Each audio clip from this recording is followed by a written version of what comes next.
পৃথিবীর মানচিত্রে আমরা প্রতিদিন অসংখ্য দেশ দেখি। রঙিন সীমারেখা, নাম, রাজধানী, সাগর আর পর্বত, সব কিছুই স্পষ্ট। কিন্তু এই মানচিত্রের একদম শেষ প্রান্তে গিয়ে একটা প্রশ্ন অনিবার্যভাবে আসে: পৃথিবীর শেষ দেশ কোনটি? যেখানে গেলে আর সামনে কোনো রাষ্ট্র নেই, কোনো শহর নেই, নেই কোনো জনপদ, শুধু বরফ, সমুদ্র আর মানুষের উপস্থিতির শেষ চিহ্ন। আজকের এই ভিডিওতে আমরা জানব পৃথিবীর শেষ দেশ কথাটির প্রকৃত অর্থ এবং কোন কোন জায়গাকে মানুষ সভ্যতার শেষ প্রান্ত বলে মনে করে।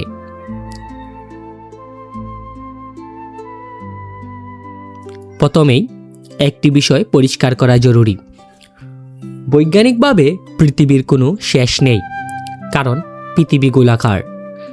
কিন্তু মানুষের ভাষায় শেষ দেশ বলতে বোঝানো হয় এমন এক অঞ্চলকে যেখান থেকে আর কোনো দেশের সীমান্ত শুরু হয় না, যেখানে মানুষের স্থায়ী বসতি শেষ হয়ে যায়, যেখান থেকে শুরু হয় কেবল মহাসাগর, বরফ আর নির্জনতা।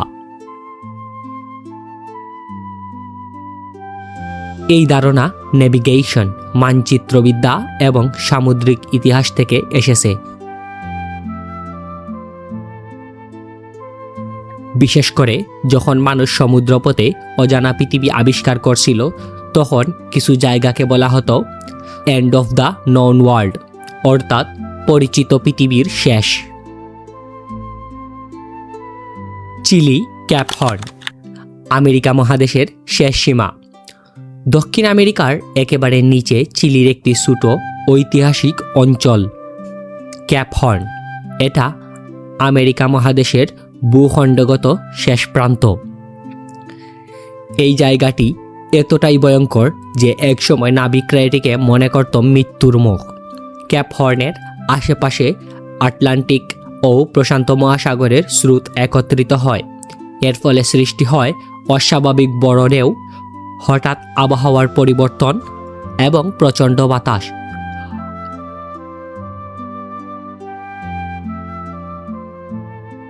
18 ও 19 শতকে এই পথ দিয়ে জাহাজ চলাচলের সময় প্রায় 10,000-এর বেশি নাবিক প্রাণ হারিয়েছিল বলে ধারণা করা হয়। এই কারণে ক্যাপ হর্ন পরিচিত ছিল সেইলর গ্রাভইয়ার্ড নামে। আজও আধুনিক প্রযুক্তি থাকা সত্ত্বেও এটি পৃথিবীর সবচেয়ে বিপজ্জনক সমুদ্রপথগুলোর একটি।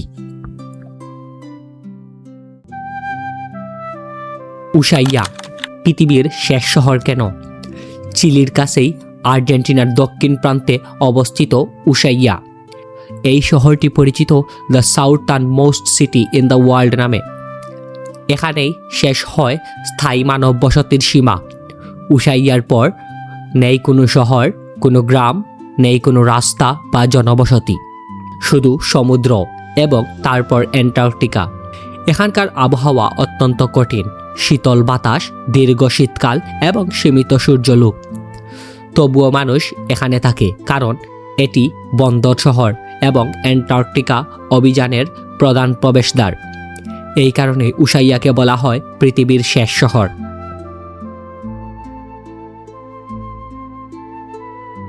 অ্যান্টার্কটিকা, সভ্যতার চূড়ান্ত শেষ প্রান্ত।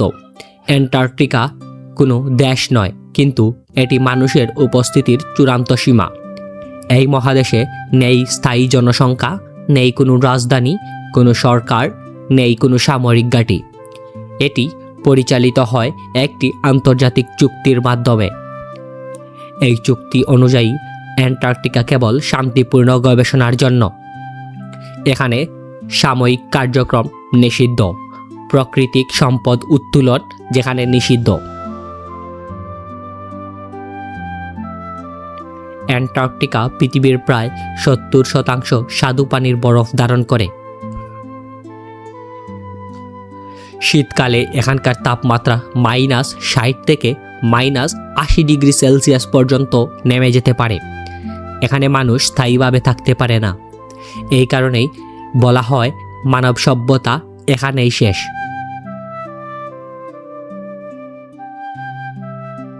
নিউজিল্যান্ড, স্টুয়ার্ট আইল্যান্ড, সভ্যতার শেষ রেখা। নিউজিল্যান্ডের মূল ভূখণ্ডের দক্ষিণে অবস্থিত স্টুয়ার্ট আইল্যান্ড। এই দ্বীপের পর আর কোনো বড় স্থলভাগ নেই, সরাসরি অ্যান্টার্কটিকা। এখানে জনসংখ্যা মাত্র কয়েক হাজার। বিদ্যুৎ, রাস্তা, শহরে আলো সব কিছুই সীমিত। এই কারণেই এখানে প্রকৃতি প্রায় অপরিবর্তিত। রাতের আকাশে আলো দূষণ না থাকায় মিল্কি খালি চোখেই দেখা যায়। এই দ্বীপকে অনেকেই বলেন সভ্যতার শেষ রেখা।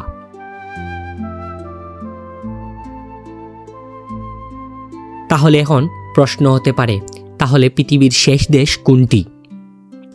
পৃথিবীর কোনো নির্দিষ্ট শেষ দেশ নেই, কিন্তু কিছু জায়গা আছে যেখানে মানুষের বসতি শেষ হয় আর শুরু হয় প্রকৃতির আধিপত্য। পৃথিবীর শেষ প্রান্ত আসলে কোনো দেশের নাম নয়, এটা হলো মানুষ কত দূর পর্যন্ত যেতে পেরেছে তার সীমা।